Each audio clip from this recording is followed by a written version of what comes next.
નમસ્કાર વિદ્યાર્થી મિત્રો, લાસ્ટ લેક્ચરમાં આપણે સ્વાધ્યાય 3.1ના 1 અને 2 દાખલા આપણે જોયા હતા. આજે આપણે દાખલા નંબર 3થી સ્ટાર્ટ કરશું. તો જોઈએ દાખલા નંબર 3. શું આપેલું છે? એક ચક્ર 1 મિનિટમાં એક ચક્ર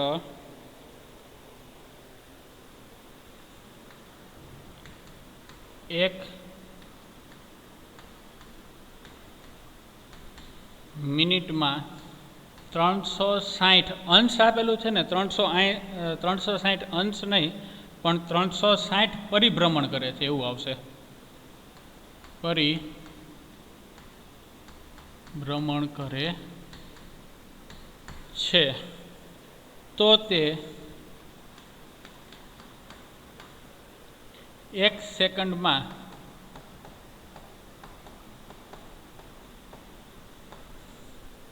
કેટલા રેડિયન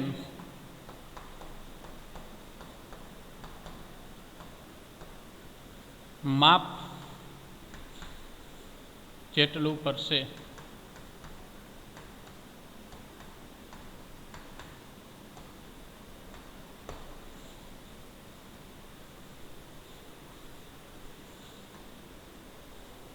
બરાબર, ચાલો જોઈએ દાખલા નંબર 3. એક ચક્ર 1 મિનિટમાં 360 પરિભ્રમણ કરે છે. બરાબર, તો તે 1 સેકન્ડમાં કેટલા રેડિયન માપ? હવે રેડિયનમાં આપણે મેળવવાનું છે. તો જોઈએ, આપણે ખ્યાલ છે કે 1 મિનિટ એટલે કેટલી થશે? 60 સેકન્ડ થાય. બરાબર, 60 સેકન્ડની અંદર એ 360 પરિભ્રમણ કરે છે. તો 1 સેકન્ડમાં કેટલા પરિભ્રમણ કરે? તો જોઈએ, એક ચક્ર 1 મિનિટમાં કેટલું પરિભ્રમણ કરે છે? 360 પરિભ્રમણ કરે છે. તો 60 સેકન્ડમાં, આનો મિનિંગ એમ જ થયું ને, 1 મિનિટ એટલે 60 સેકન્ડ, 60 સેકન્ડમાં 360 પરિભ્રમણ કરે. બરાબર, હવે તો 1 સેકન્ડમાં કેટલું પરિભ્રમણ કરે? તો કે 1 સેકન્ડમાં ત્રિરાશિ મૂકીએ એટલે 360ના છેદમાં 60 થાય. બરાબર ને, ઇઝ ઇક્વલ ટુ કેટલું થાય છે? 0 0 કેન્સલ એટલે છાયો 36 એટલે કેટલા થાય? 6 પરિભ્રમણ કરે. ક્લિયર? 60 સેકન્ડની અંદર 360 પરિભ્રમણ કરે તો 1 સેકન્ડમાં કેટલા પરિભ્રમણ કરશે? 6 પરિભ્રમણ કરે. હવે આપને ખ્યાલ છે કે એક ચક્ર આખું પરિભ્રમણ કરે, કોઈ ચક્ર આ એક પરિભ્રમણ કરે તો એ કેટલા રેડિયન પરિભ્રમણ કરે? તો કે આ આખું રેડિયન કેટલું થાય? તો કે આપણે ખ્યાલ છે 2π રેડિયન થાય. બરાબર ને, એક વખત ચક્ર અહીંથી કરી અને અહીંયા સુધી ફરે એટલે 2π થાય. બીજી વખત ફરીને અહીંયા આવે એટલે કેટલું થાય? 4π થાય. બરાબર, તો આપણે એવા કેટલા રાઉન્ડ મારે છે? 6 રાઉન્ડ મારે છે. તો 2π × 6 આપણો આન્સર આવવો જોઈએ, એટલે કે 12π આપણો આન્સર આવવો જોઈએ. બરાબર ને, તો અહીંયા લખીએ તો કે ચક્ર 1 પરિભ્રમણ, આપણે જાણીએ છીએ કે ચક્ર 1 પરિભ્રમણ કરે ત્યારે કેટલું કરે રેડિયન? કે 2π રેડિયન જેટલું ફરે. બરાબર ને, 2π રેડિયન જેટલું ફરે છે. તો ચક્ર 6 પરિભ્રમણ કરે, એક પરિભ્રમણમાં કેટલું થયું? 2π જેટલું. તો 6 પરિભ્રમણ કરે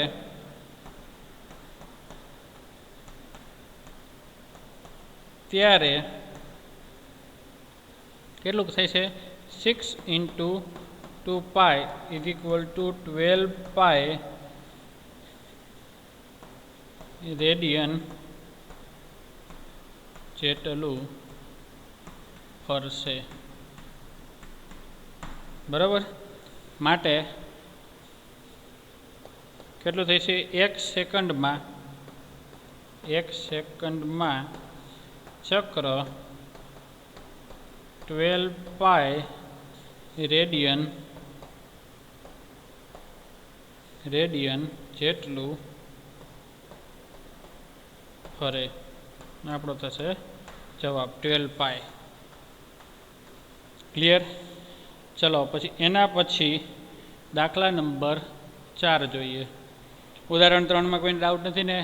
જોઈ લો, એક વખત જોઈ લઈએ આપણે કે જો એક ચક્ર 1 મિનિટમાં, કોઈ એવું ચક્ર છે કે 1 મિનિટમાં કેટલું 360 પરિભ્રમણ કરે છે. આવું 1 2 3 4 એવી રીતે 360 પરિભ્રમણ કરે છે. તો 1 સેકન્ડમાં કેટલા રેડિયન માપ જેટલું ફરશે? તો આપને ખ્યાલ છે કે 1 મિનિટમાં એ 360 પરિભ્રમણ કરતું હોય તો 60 સેકન્ડમાં એટલું થયું ને. 1 મિનિટ એટલે 60 સેકન્ડ. તો 60 સેકન્ડમાં કેટલું પરિભ્રમણ કરશે? 360. તો 1 સેકન્ડની અંદર કેટલું પરિભ્રમણ કરે? તો આપણે જોયું 1 સેકન્ડની અંદર કેટલું પરિભ્રમણ કરશે? 6 પરિભ્રમણ કરે. હવે આપને ખ્યાલ છે કે કોઈ ચક્ર ઉપર આપણે 1 પરિભ્રમણ કરીએ, અહીંયાથી અહીંયા સુધી 1 પરિભ્રમણ કરીએ એટલે કેટલા રેડિયન થાય? તો કે 2π રેડિયન થાય. એવું આપણે કેટલી વખત પરિભ્રમણ કરશું? 6 વખત પરિભ્રમણ કરશું. તો 6 વખત પરિભ્રમણ કરશું એટલે શું મળશે? 6 × 2π એટલે કે 12π જેટલું આપણે ટોટલ પરિભ્રમણ કરશું. ક્યારે? કેટલી વારમાં? તો કે 1 સેકન્ડની અંદર. ક્લિયર? ચલો એના પછી જોઈએ દાખલા નંબર 4.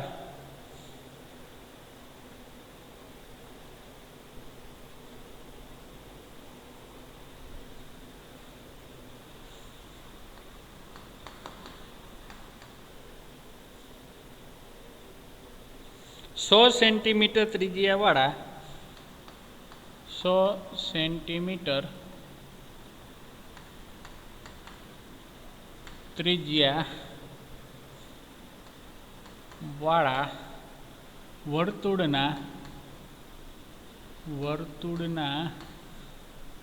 ચાપની લંબાઈ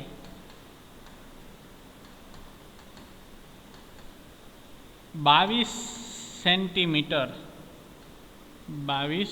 સેન્ટીમીટર હોય તો તેને કેન્દ્ર આગળ બનાવેલ ખૂણાનું અંશ માપ શોધો. શેનામાં લેવાનું છે આપણે? અંશ માપ. બરાબર ને? અંશ માપમાં આપણે જવાબ લાવવાનો છે. જો શું કહે છે? 100 સેન્ટીમીટર ત્રિજ્યાવાળા, ત્રિજ્યા કેટલી આપેલી છે? 100 સેન્ટીમીટર. એવું કોઈ વર્તુળમાં ચાપની લંબાઈ 22 સેન્ટીમીટર આપેલી હોય તો તેને કેન્દ્ર આગળ બનાવેલ ખૂણાનું અંશ માપ મેળવવાનું છે. જોઈએ આપણે કોઈ આપણે વર્તુળ લઈએ, આપણે સર્કલ લઈએ, એનામાં ત્રિજ્યા કેટલી આપેલી છે? તો કે 100 સેન્ટીમીટર. બરાબર. ચાપની લંબાઈ આપેલી છે કેટલી? અહીંથી કરીને આ કોઈક આપણે લંબાઈ લઈએ ને આ લંબાઈ આપેલી છે 22 સેન્ટીમીટર. બરાબર ને? તો કેન્દ્ર આગળ, આ કેન્દ્ર થશે આપણું, કેન્દ્ર આગળ બનાવેલ ખૂણાનું માપ, આપણે આ ખૂણાનું માપ એટલે કે થીટા આપણે મેળવવાનો છે. શેનામાં મેળવવાનું છે? તો કે અંશ માપમાં. બરાબર ને? આપણે જે મળશે ને ખૂણો જે મળશે એ આપણે હંમેશા શેનામાં મળશે? રેડિયનમાં મળશે. પણ એને આપણે કન્વર્ટ કરવાનું થશે અંશ માપમાં. બરાબર ને? તો જોઈએ અહીં ત્રિજ્યા કેટલી આપેલી છે? ત્રિજ્યા R is equal to 100 centimetre. બીજું શું આપેલું છે તો કે ચાપની લંબાઈ લંબાઈને આપણે શું કહીએ છીએ એલ 22 સેન્ટીમીટર. ક્લિયર? ચલો હવે આપણે ધારી લઈએ કે વર્તુળે શું આપેલું છે રકમમાં? વર્તુળના ચાપ કેન્દ્ર આગળ બનાવેલ ખૂણાનું માપ આપણે ધારીએ. બરાબર? બનાવેલ ખૂણાનું માપ કેટલું લીધું છે આપણે? થીટા લીધો છે. થીટા રેડિયનમાં આવશે ને, જવાબ આવશે એ રેડિયન હોય તો શું ફોર્મ્યુલા છે? Theta is equal to L by R, એવી કઈ ફોર્મ્યુલા છે. થીટા ઇઝ ઇક્વલ ટુ શું મળશે? L by R. હવે થીટા આપણે લઈએ. Theta is equal to L is equal to શું આપેલું છે તો કે 22 અને આર આપેલું છે 100 સેન્ટીમીટર. બરાબર ને? એટલે આને આપણે સોલ્વ કરીએ એટલે શું આવશે? 11/50 રેડિયન. મેં તમને હંમેશા કીધું હતું ને, આપણે જ્યારે થીટા મેળવશું એ બધો થીટા શેની અંદર આવશે? રેડિયનમાં જ આવશે. હવે આપણે આને અંશ માપમાં કન્વર્ટ કરવાનું છે. તો હવે આગળ આપણે જોઈએ 11/50 રેડિયન. હવે આપણે આને અંશ માપમાં ફેરવવું હોય તો શું છે ફોર્મ્યુલા? 180/π ઇન્ટુ 11/50. આ જે મળશે એ આપણે શું મળશે? અંશમાં માપ મળશે. બરાબર? હવે આપણે આને સોલ્વ કરીએ એટલે શું થઈ છે? 180 પાઈ ઇઝ ઇક્વલ ટુ શું લેવાનું કીધું છે? 22/7 એટલે 22/7 એટલે કે ઇન્ટુ 7 ઇન્ટુ 11/50 થાય આવી રીતનું. ચલો હવે આને આપણે સોલ્વ કરીશું એટલે આવશે 0 0 કેન્સલ થશે અને 18 ગુણ્યા 11 દુને 22 0 0 કેન્સલ. બરાબર? એટલે આન્સર આવશે 63/5 અંશમાં આવશે. બરાબર? હવે આપણે આ જોયું હતું પહેલાં કે હવે આને આપણે પૂર્ણાંકમાં લાવવું એટલે 63/5 કરીએ એટલે 5 એકુ 5 1 13 5 દુને 10 3 એટલે શું થશે? આને પૂર્ણાંકમાં લખીએ તો 12 અંશ અને હું 3/5 આ જે મળશે એ અંશ જ મળશે. પણ હવે અંશને આપણે મિનિટમાં કન્વર્ટ કરવું હોય તો કેટલા વડે કરવું પડે? આપણે 60 વડે ગુણવા પડે. તો આ શું મળશે? આપણે મિનિટ મળશે. બરાબર? એટલે કે 12 અંશ. હવે આને આપણે કરીએ તો 12 પંચુને 60 થાય એટલે અહીંયા કેટલા આવશે? 12 12 દુ 24 12 તરીને 36 એટલે શું આવશે? આપણે અહીંયા 36 મિનિટ આવશે. બરાબર ને? હવે આનામાં અપૂર્ણાંકમાં કંઈ આવતું નથી એટલે સેકન્ડમાં આપણે લાવવાની તો કંઈ જરૂર નહીં પડે. એટલે આ આપણો થશે એ અંશ માપમાં જવાબ થશે. તો આપણે લખીએ માટે ચાપે કેન્દ્ર આગળ બનાવેલ ખૂણો કેટલાનો મળશે? 12 અંશ અને 36 મિનિટ. ચલો એના પછી જોઈએ આપણે દાખલા નંબર 21. 40 સેન્ટીમીટર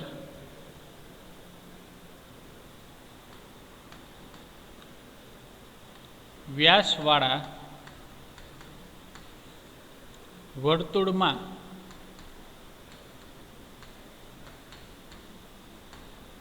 જીવાની લંબાઈ 20 સેન્ટીમીટર છે.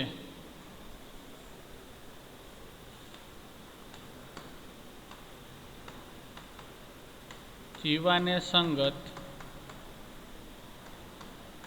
લઘુ ચાપનો માપ શોધો.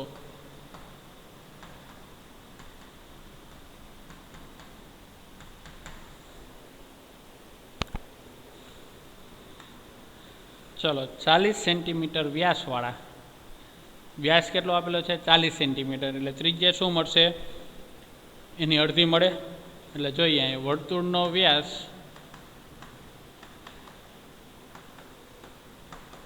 40 સેન્ટીમીટર આપેલો છે, બરાબર. માટે વર્તુળની ત્રિજ્યા આપણે ખ્યાલ છે, અને ત્રિજ્યા કેટલી મળે અડધી હોય. વર્તુળની ત્રિજ્યા r = 20 સેન્ટીમીટર થાય. હવે જીવાની લંબાઈ શું આપેલી છે, હવે ધારો કે જીવાની લંબાઈ AB છે, બરાબર. તો જીવાની લંબાઈ AB = 20 સેન્ટીમીટર આપેલું છે, બરાબર. અહીંયા આપણે સર્કલ ડ્રો કરીએ. ધારો કે આ વર્તુળ છે, વર્તુળ જેવું જ લાગતું નથી પણ વર્તુળ આપણે લઈ લઈએ અને એનામાં કોઈ આપણે જીવા લઈએ A અને B. આ આપણે રેડિયસ એટલે કે ત્રિજ્યા કેટલી આપેલી છે 20 આપેલી છે. આ પણ કેટલી આપેલી છે 20. આ પણ કેટલી આપેલી છે, જીવાની લંબાઈ કેટલી આપેલી છે 20 સેન્ટીમીટર. તો જો બધામાં તમને આપણે શું મળે છે 20 20 20 અને 20. તો આપણે લખીએ અહીં આકૃતિ પરથી સ્પષ્ટ છે કે ત્રિકોણ OAB માં, બરાબર, આપણે આને O કહી દઈએ તો OAB માં શું થઈ છે OA = OB = AB મળે આપને, બરાબર. એટલે શું થયું, આ જુઓ તમે ત્રણેય બાજુ સરખી હોય એટલે આપણે એને શું કહીએ સમબાજુ ત્રિકોણ કહીએ. એટલે ત્રિકોણ OAB કેવું થઈ છે સમબાજુ ત્રિકોણ. કેવું થઈ છે સમબાજુ ત્રિકોણ છે. હવે આપણે ખ્યાલ છે કે સમબાજુ ત્રિકોણ હોય તો એનામાં બધા ખૂણાનું માપ કેટલું હોય 60 60 60 હોય ને, બરાબર ને. એટલે કે માપ ખૂણો AOB આપણે આ ખૂણો જ મેળવવાનો છે = શું મળશે આપણે થીટા કીધો છે ને, બરાબર. આ થીટા કીધો છે તો થીટા = શું મળશે આપણે π60 અંશ મળે, એટલે કે π/3 રેડિયન. શું મળશે આપણે π/3 રેડિયન. ચલો હવે આપણે લઘુચાપનું માપ મેળવવાનું છે. સોરી, થીટા નહીં, આપણે શું મેળવવાનો છે આ લઘુચાપનું માપ મેળવવાનું છે. ક્લિયર. તો થીટા મળી ગયો. હવે થીટા = L/r વાળી ફોર્મ્યુલા મૂકી દઈએ.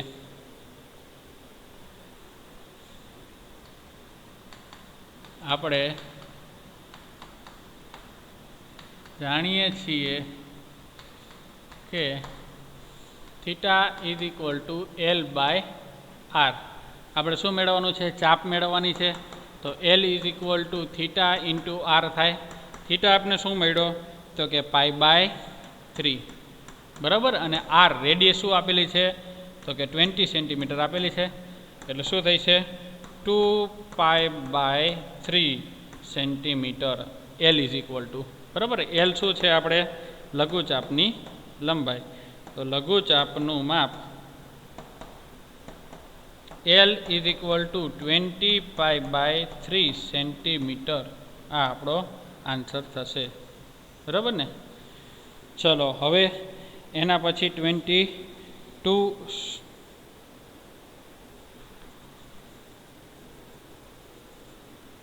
ચલો 5મો દાખલો આ કમ્પ્લીટ થયો, બરાબર. હવે 6ઠ્ઠો અને 7મો બાકી રહે છે.